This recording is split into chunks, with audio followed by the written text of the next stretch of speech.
Do you ever experience that sensation when illness weighs you down so heavily that even raising your head feels impossible? When it seems as though the entire universe is confined to the four walls of your bedroom, and even the smallest act of kindness feels like a beacon of hope? That is precisely where I found myself. At 42, I found myself cocooned beneath 3 blankets in the sweltering heat of July, grappling with a searing throat and a head that throbbed as if struck by a relentless jackhammer. The flu struck me with full force, leaving me a trembling, perspiring mess. That morning, my husband Mark departed for a business trip. "You will be all right," he said. I placed a bottle of generic cold medicine on the nightstand as if it were a miraculous remedy. I certainly wasn't all right. The silence of the house was punctuated only by the rhythmic ticking of the clock in the hallway and the sound of my own labored breaths. I reached out to my girlfriends, but they were all occupied with their families. My mother was 3 states distant. Suddenly, a gentle knock echoed through my bedroom door. "Come in," I called, assuming it was the housekeeper. However, it turned out to be my stepson Ryan, who is 22 years old, standing there with a tray. He held a steaming mug in one hand while gripping a cold compress in the other. His dark hair had a slightly untamed look, as if he had just run his fingers through it. His typical cocky grin had vanished, giving way to a gentler expression, one that conveyed concern. "Perhaps I heard you coughing all night," he remarked, placing the tray on my nightstand. "I prepared my renowned ginger honey tea for you. It will remedy that throat much quicker than whatever concoction Dad provided you." I ought to have expressed my gratitude and let him go on his way. I ought to have recalled that he wasn't truly my son, only the child Mark had introduced into our lives when 6 years ago, I became Ryan's stepfather.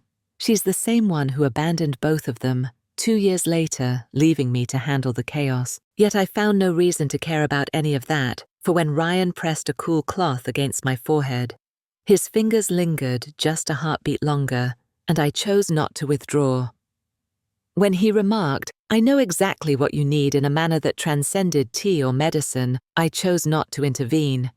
As he approached, the scent of his cologne enveloped me, warm and spicy, and my fevered thoughts were shrouded in haze. It was at that moment I committed the error that would alter the course of everything. I allowed him to remain close. Natalie and Crawford, more than a wife or a stepmom, a woman who had poured so much into others that she found herself utterly depleted. At 42, she noticed how she had gradually become less visible in the family photos adorning the hallway. There she stood, the radiant college graduate, proudly holding her psychology diploma from 2003, the glowing bride adorned in champagne silk from 2007, the optimistic adoptive mother beside Mark in front of the family tribunal 2016. The final segment consistently prompted visitors to pause and reflect. She clutched the paperwork tightly, her smile stretching wide, brimming with eagerness. They never mentioned the 5 unsuccessful IVF attempts, the adoption that fell apart at the final moment. Mark had introduced Ryan into their lives, not to complete their family, but to occupy the emptiness left by his first wife. The union that appeared perfect on the surface. Natalie encountered Mark Crawford at a hospital fundraiser back in 2006. At the age of 35, he practiced as a cardiologist, possessing a wealth of knowledge and expertise in his field, calm hands, and a talent for healing shattered souls. Eventually, she couldn't overlook the irony. At 28, she had recently embarked on her journey as a therapist, specializing in marriage counseling. Their wedding pictures portrayed them as an ideal couple, his sun-kissed hand entwined with hers, her ivory dress cascading around them like liquid moonlight. However, what those photos failed to show was how Mark ceased to hold her after their 3rd unsuccessful IVF attempt. They had submitted their application for adoption, initially open to any child under 5, but then Mark changed his preference to seeking a boy over 10. As 16-year-old Ryan strutted through the door brimming with attitude and sass, Natalie put forth her utmost effort. She prepared his beloved peanut butter sandwiches, with the crusts trimmed away, reminiscent of what his mother used to do, attended every soccer match, despite his eye rolls, and placed parenting articles on Mark's nightstand that he never took the time to read. By the time Ryan reached the age of 20, they had learned to coexist as courteous acquaintances, sharing a kitchen and a surname, silently acknowledging that Natalie would forever remain the outsider in their group of boys. No one saw this coming. It began with small gestures, like Ryan finally taking care of that cabinet door she had been reminding him about for ages. He even recalled her coffee preference, opting for oat milk instead of the usual choice Mark always made, and he started calling her Nat instead of Natalie, a name that had faded away since their college days. Then she fell ill, not just a typical sick day, but the kind that leaves you feeling utterly drained and powerless. She couldn't shake it off at all. Mark was away at a medical conference. Regardless, he leaned in and pressed a kiss to her forehead. That felt more like an evaluation than a hug. For 3 days, Natalie drifted between feverish visions and reality. The house was so still, she could hear the fridge buzzing, until Ryan appeared in her doorway. With that bothersome tea, Natalie hadn't truly examined herself in a mirror in years, not a sincere examination. The woman staring back at her now was a total stranger, her hair dull from months of box dye, shoulders perpetually hunched as if bracing for unwelcome news, a wedding ring lodged on her finger, not because it fit, but because her finger had simply expanded. Everything had accumulated around her. Ryan witnessed it all. What frightened her the most was when he gently laid that cool cloth on her forehead. It was more than the fever that made her feel hot. His gaze traced the silver strands in her hair as if they were precious treasures. His thumb brushed her temple, softly. Clearly intentional. "You're on fire," he murmured, yet. Natalie experienced a chill even in the warmth. For the first time in years, someone had acknowledged the question that tormented her. Why did his gaze feel like warmth after an eternity in darkness? Natalie simply couldn't confront it, not during their Wednesday conversations with her therapist, not alongside her closest companion as they savored Pagregio and pretended their marriages were perfectly fine. After years of being overlooked by Mark, Ryan's attention made her feel acknowledged in a manner that was both frightening and exhilarating. She persuaded herself it was merely gratitude, that any form of human connection would be exhilarating after such profound loneliness, and that those feelings would diminish once her emotions settled. Then Ryan uttered 4 words that shattered every barrier between them. "I understand that you might be experiencing a sense of solitude." Natalie, the marriage counselor, always dispensing the perfect advice, yet never applying it to her own life, allowed him to remain. On Thursday, the fever finally subsided, yet she continued to feel chilly. Natalie reclined against her headboard, the bedroom curtains drawn tight to shield her from the afternoon sun. The medications Mark had left for her remained there untouched and waiting. Ever since Ryan began bringing his homemade potions, she had been discreetly disposing of them down the sink. A knock echoed through the silence. She sensed his presence even before he turned the handle of the door. The door swung open. Mark wouldn't return until Sunday, and Maria, their housekeeper, never knocked in that manner. 3 swift knocks echoed, followed by a moment of silence, as if he anticipated her refusal. "Come in," Natalie called out, adjusting her hair. Ryan entered, balancing a tray that held a steaming mug, accompanied by honey and neatly arranged lemon slices. He appeared transformed since the morning. His grey Henley clung to his shoulders, leaving Natalie feeling acutely aware of her worn bathrobe. "I brought the heavy artillery," he declared, placing the tray gently on her lap. "Grandma feels chilly. Killer cayenne ginger, and just enough honey to make it drinkable." Natalie cradled the mug in her hands, warmth radiating into her palms. Yet it was Ryan's fingers grazing hers while he adjusted the tray that left her momentarily breathless. "You're looking," he remarked, his gaze fixed elsewhere. I found myself gazing at my hands. A smirk played at the corners of his mouth. "You always do." she teased, the light-hearted accusation lingering in the space between them. Natalie's cheeks flushed, but this time it wasn't due to the fever. For how long had he been conscious of her observing him? Ryan perched on the bed's edge, near enough to sense the tension, yet still a touch distant. He gave a slight nod.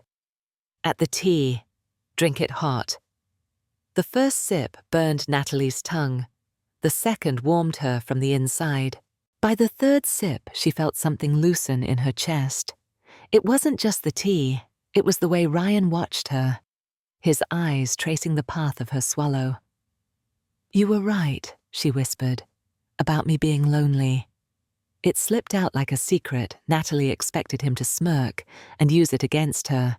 But instead, Ryan's face softened, and it made her heart ache. "I know how that feels," he said. He gently took the mug from her trembling hands and remarked, "Waiting for someone to see you. My mom was once like that before she departed." Natalie stood still. Ryan had never mentioned his mother. He set the tea aside and grasped her hand, his thumb gliding over the area above her wedding ring, where the skin was lighter. "He doesn't deserve you."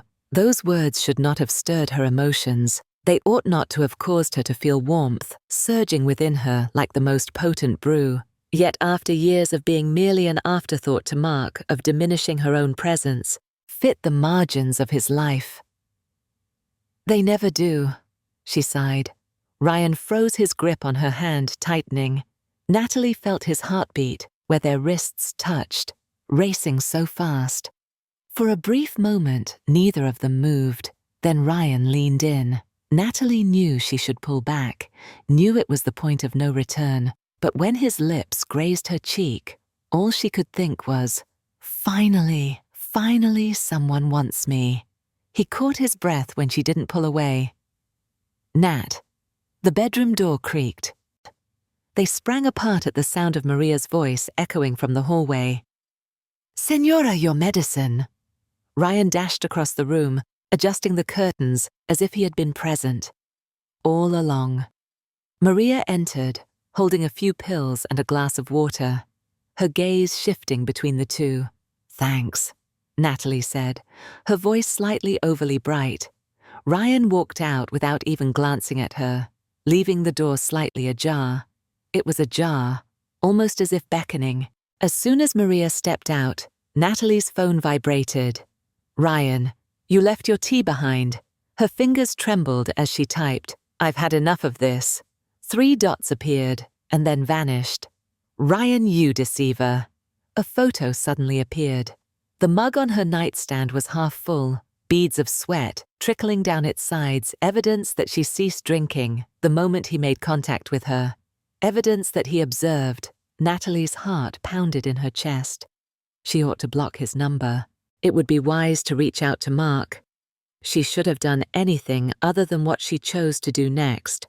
She held the phone close to her heart and beamed. For the first time in years, someone was genuinely noticing her. Additionally, may divine assistance be with her. She was truly passionate about it. Maria's gaze lingered on Natalie throughout the house, as if she was silently assessing her every move. 3 days had passed since that near kiss, and the housekeeper's typical warm banter was now overshadowed by a profound silence. She meticulously cleaned Natalie's room, going above and beyond her usual routine, rearranging the already tidy stacks of books, and carefully emptying the trash can, where the unused medicine bottles made a soft clinking sound. Natalie observed her fingers tracing the rim of the half-full teacup Ryan had abandoned the edge where Natalie's lipstick had smudged. "Would you like me to prepare some fresh tea for you?" "Senora?" Maria inquired, her voice quite steady. "No thanks," Natalie retorted, her cheeks flushed. "I'll take care of it." The falsehood tasted bitter on her tongue. She had left the tea untouched since that afternoon. She couldn't bear the idea of parting with the final reminder of what almost transpired. Ryan chose not to mention it. There was no necessity. Their new routine settled in far too effortlessly. The lingering caresses, his digits. As she reached for the salt, their bodies lightly brushed against each other. His knee grazed hers beneath the dinner table. Those hidden smiles. The way his lips curled when Maria departed the room as if they shared a secret amusement. The presents. He mentioned a solitary gardenia placed on her pillow to ease her headaches, a collection of tunes from her university years as he believed she could be nostalgic for them. Every tiny detail ought to have unsettled her. However, they transformed into Natalie's hidden fixation, brief moments of focus to help her navigate the solitary days until Mark's arrival. As Natalie hung up Ryan's jacket, she stumbled upon a receipt tucked away in the pocket. A $250 dinner bill from Bistro 31, dated last Friday, coincided with his claim of being at a study group that night. Her stomach dropped at the thought of some unknown girl giggling in the soft glow of candlelight as Ryan served her crème brûlée. The jealousy struck her fiercely, leaving her gasping for air. That evening, she coincidentally donned the emerald green blouse that Ryan had once praised and applied the perfume he claimed evoked thoughts of her, of Paris, right where his lips nearly grazed her skin. When Ryan entered, his demeanor shifted. Going somewhere, she lied. His smile was slow and knowing. Liar. The air crackled with tension. For a fleeting moment, Natalie considered striding over, tugging on his collar, and demanding to know who he had taken to dinner. Then the garage door creaked open. "Mark's back early." Ryan took a step back, but not before remarking, "Jealousy looks good on you." Mark's unexpected return from his conference introduced a whole new layer of complexity. That locked door incident was quite the scene. Mark was fiddling with the bathroom door, while Natalie and Ryan were just breathing heavily in the dark. "Why's this locked?" Mark's voice came out all muffled. Ryan whispered back, "Just tell him you're changing the towels." Then there was that text thread Natalie spotted on Ryan's phone when he left it charging. Messages from Sophia. Kay filled with heart emojis and "can't wait for tonight." The same night he cancelled their secret coffee date with some weak excuse about a group project. And then the hotel keycard just slipped out. Natalie reached for Ryan's wallet to retrieve his insurance card following the minor car accident.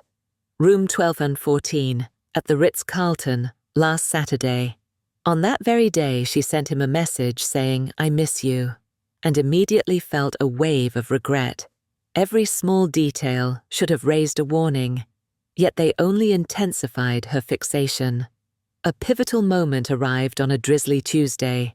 Natalie dedicated the afternoon to perusing Ryan's Instagram followers, a rather uncomfortable new pastime, particularly when she encountered the sun-kissed skin and seemingly effortless youth showcased. Her profile brimmed with events with sisterhood and photos by the shore. That evening, Ryan quietly entered the kitchen where Natalie was washing the dishes, and she didn't even glance over her shoulder. "Who is Sophia Sanz?" "Just a girl from class." "You are engaging in a romantic encounter with her. What is the significance of this?" The inquiry lingered heavy with hidden realities.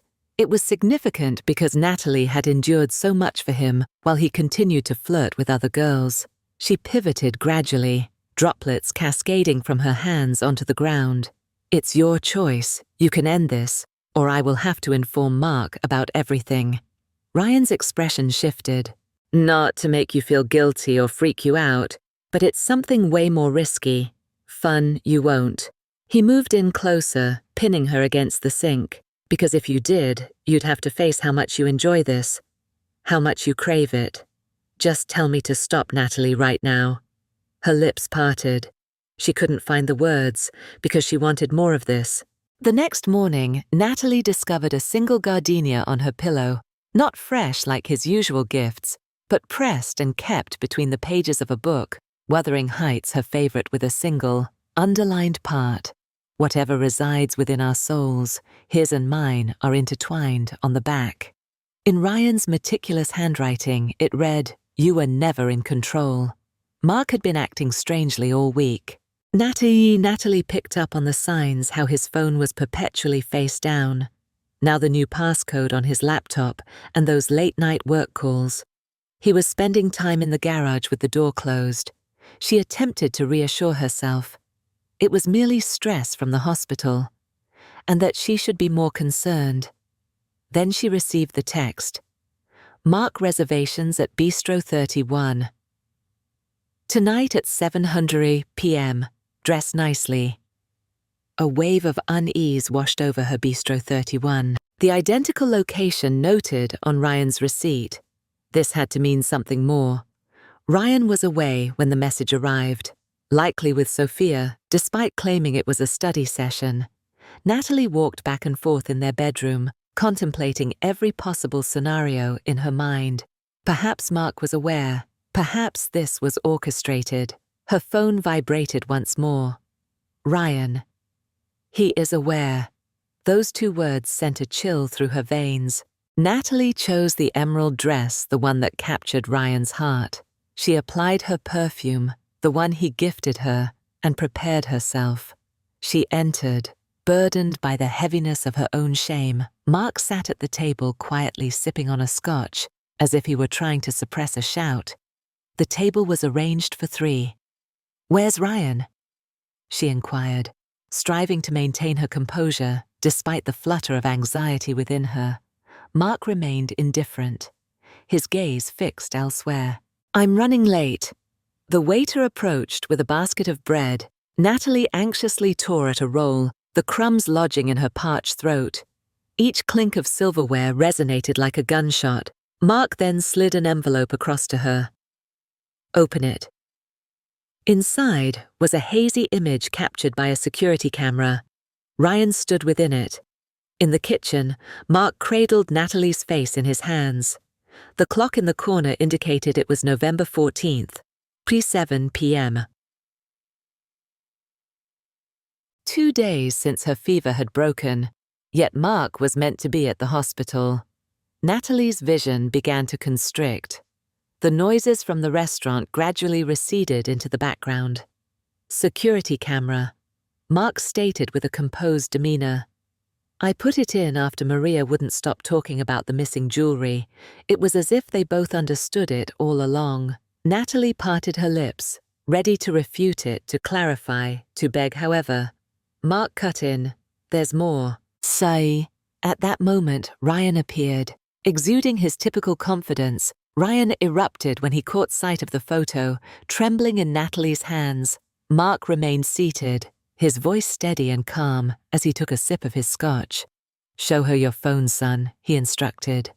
Ryan's jaw tightened in response. "Dad?" he said, his fingers shaking as he unlocked his phone and accessed a text thread. "Not with Sophia, accompanied by Mark. Ryan 3 weeks ago, she's starting to believe it. Just as you mentioned, keep her occupied until the divorce is finalized. To what extent should I go with this?" "What did Ryan inquire?" Mark responded. "Far enough that no judge will grant her a penny." Natalie felt her stomach sink. She inhaled deeply, her eyes welling up with tears as the words began to fade into a haze. This wasn't merely a tale of romance, it was a snare. Mark leaned in, his voice laced with malice. "Did you really believe a 22-year-old would be interested in you? You're merely a middle-aged woman with nothing to offer." Ryan cast his gaze downward, his previous confidence evaporating. Natalie faced him, her voice trembling. Was any of it genuine? For a brief instant, Ryan paused. Then his facade cracked slightly, and she caught a fleeting glimpse of something genuine behind the deceptions. But it quickly disappeared. The moment had passed. Mark tossed another envelope onto the table. "Documents for dissolution of marriage. Sign these or I'll send the security footage to your licensing board." Just imagine their reaction to a therapist involved with her partner. Natalie looked between them. Her husband, who had betrayed her, and the stepson, who against all odds might have genuinely cared. Ultimately, she simply took her purse and exited, without putting her signature on any documents. On a Tuesday, the divorce papers arrived, coinciding with the first snowfall of winter that began to blanket the windows of Natalie's new apartment. Her hands remained steady as she signed them, not due to her toughness, but because she had experienced no emotions for weeks, feeling numb ever since I left that restaurant, feeling detached as she packed her life into cardboard boxes, with Mark merely standing by, His expression was devoid of emotion, numb after discovering Ryan had disappeared without a trace, leaving only a single gardenia tucked between the pages of her abandoned journal. The conditions were severe yet anticipated. No spousal support. Mark's ties within the medical board ensured that. There are no shared assets. She had merely taken apparel and literature. It doesn't matter. There's no way she'd want to encounter either of them again. Her attorney persistently urged her to stand her ground. "You've got rights, they," he said yet. Natalie was aware of the truth. Some battles only leave you more damaged, even if you emerge victorious. Ryan never reached out. Not at the time the divorce was finalized, not when his Instagram revealed he was in Portland, Oregon, alongside a dark-haired girl who wasn't Sophia. Not even when Natalie's former licensing board received an anonymous tip regarding her lack of professionalism. She reminded herself that the silence was pleasant, almost like a small treasure. What was the reason behind her daily ritual of checking his social media? What was it about tall, dark-haired guys in coffee shops that made her heart skip a beat? Why was she still sleeping with the lights on? Her new therapist labeled it PTSD, yet Natalie perceived it as justice. 6 months later, the box appeared lacking any return address. A simple cardboard box sat on her doorstep, waiting there while she attended to her clients. Inside lay her missing pearl earring from the summer prior to the flu, alongside a tube of her favorite A lipstick she believed was left behind at a restaurant, that silk nightgown that inexplicably vanished from her drawer, and at the bottom, a solitary photo, not of her, not of Ryan, but of Mark, standing solitary in their former kitchen, gazing at the place where the coffee maker once stood. On the reverse side in Ryan's script it read, "This is what you did to him." Natalie's legs gave way beneath her. The photograph tumbled to the ground as she stifled a gasp, struggling to contain a blend of tears and giggles. This was not an expression of regret. It was it's time for a confession. That afternoon she went to see her therapist. Not the new one, but the one she had been seeing for free, ever since everything started to unravel. "I believe," Natalie murmured thoughtfully, turning the photo over in her hands. "Ryan cared for me in his own way, and I think that's what frightens him the most." Dr. Rosenbaum remained silent, allowing her the space to reflect. Mark hadn't accounted for the gardenias. The manner in which Natalie's mind drifted, her finger tracing the outline of the photograph. Mark sought retribution. Ryan simply craved attention. "So what? Did you wish to?" Dr. Rosenbaum inquired. Doctor said. The inquiry hung in the air between them. On that night, an email appeared from an unfamiliar sender. The email's subject line stated, "You should know." Included was a screenshot capturing a text exchange between Ryan and his friend Jake from more than a year prior. Ryan said, "Dad's asking me to do this thing," Jake replied. "The stepmom revenge plan," Ryan questioned. "But what if I don't want to?" Jake responded. "Then you're screwed either way." The timestamp indicated it was 2 weeks before Natalie got sick. Next, there was another image. A photo of Ryan isolated in his car, his head resting in his hands on the steering wheel. Her vision was blurred, possibly from tears that had welled up. Natalie's hands shook slightly as she navigated to the final attachment. A digitized letter. "By the time you read this, I'll be gone. Honestly, I was meant to ruin you. But somewhere between the tea and the gardenias, I lost track of who was actually getting ruined, my bad." Natalie sold the pearl earrings, burned the nightgown, and deleted every photo of Ryan from her phone, except for one. It was the final photograph she would capture of her own image. She stood before her bathroom mirror. The morning light falls perfectly, revealing her presence. Her hair has taken on more gray, and those smile lines, indeed, they have become more profound. Yet her eyes, they at last appear clear. She shares a photo online, accompanied by a straightforward caption. "This is who I am, without you." Following that, she blocks. Ryan changes her number and embarks on the challenging path of piecing her life back together. Insight gained far too late. This was not a tale of romance in any sense. It served as a poignant reminder of the consequences that arise when one misinterprets desire for affection. When one is so eager for recognition, they will accept it in any form, even if it lacks authenticity. If it poisons you. When you forget that the most dangerous lies are the ones we tell ourselves, not the ones we hear from others. What would you have done? Could you have walked away sooner?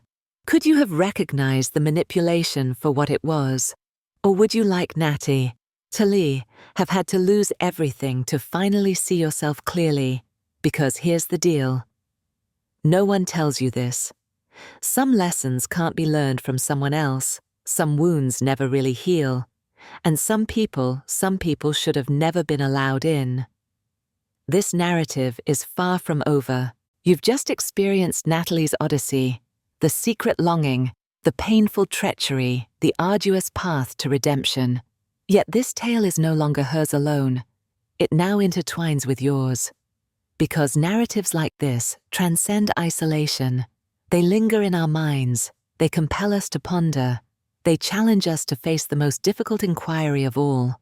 What would I have chosen? So let's immerse ourselves in it. Imagine yourself in that restaurant gazing at those damning messages between your husband and your stepson, the man you chose to marry. You're caught in a trap. The young man you placed your trust in has played a role in your downfall. So what will you do next? Simply sign the documents and walk away as Natalie did. B. Stand your ground and confront them publicly. C. Have a private conversation with Ryan and demand the complete truth. D. Something entirely different. Share your choice in the comments. A, B, C, or D. In the next video, I'll reveal what most people would choose based on psychological research. Now on to question 2. Who is truly to blame? Let's be straightforward about it. Mark deceived everyone. Ryan crossed the line. Natalie dismissed all the warning signs. Who is truly to blame in this situation? And here's a thought to ponder. Might any of them have altered the course of events earlier? Natalie's true sorrow lay not in the betrayal, but in the belief that she was worth so little. How many of us remain in unfulfilling marriages? How many confuse attention for love? How many among us would recognize our own, Ryan, before it's too late? Share your thoughts if you've ever stayed in a relationship where you felt overlooked or misinterpreted. Perhaps you missed certain warning signs due to your feelings of loneliness. Believe me, you're not alone in this. More than 60% of our audience has just confessed to that. What happens now? If this narrative impacted you deeply, evoked feelings of anger or sadness, or connected with you in surprising ways, you should absolutely subscribe immediately, as Natalie's tale is merely the beginning. Be sure to tap the notification bell so you won't miss our next incredible true story. However, prior to your departure, I would like you to do one thing. Examine yourself closely in the mirror. Truly observe. Consider this. Am I merely accepting the leftovers when I deserve the entire banquet? The most significant deceptions aren't those told by others. They are the ones we accept about our own value. Leave a comment, share your experience, and subscribe for more. This dialogue is only beginning.